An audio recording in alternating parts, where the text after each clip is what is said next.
সেটা দেখার অপেক্ষা সবাই থাকবে, কারণ এক যাত্রা পৃথক পল্প হতে পারে না। একটা নাম যখন বলেছেন তখন তার বাকি নামগুলো বলা উচিত।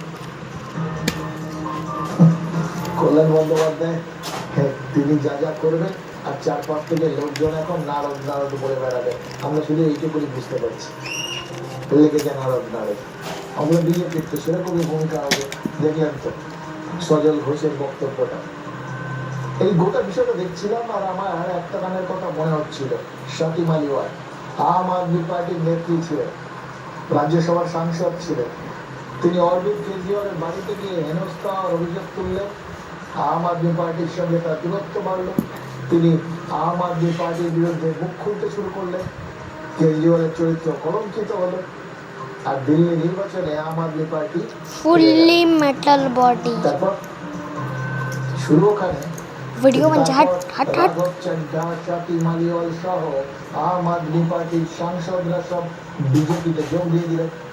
রাজ্যসভায় বিজেপি শক্তিশালী হয়ে গেল।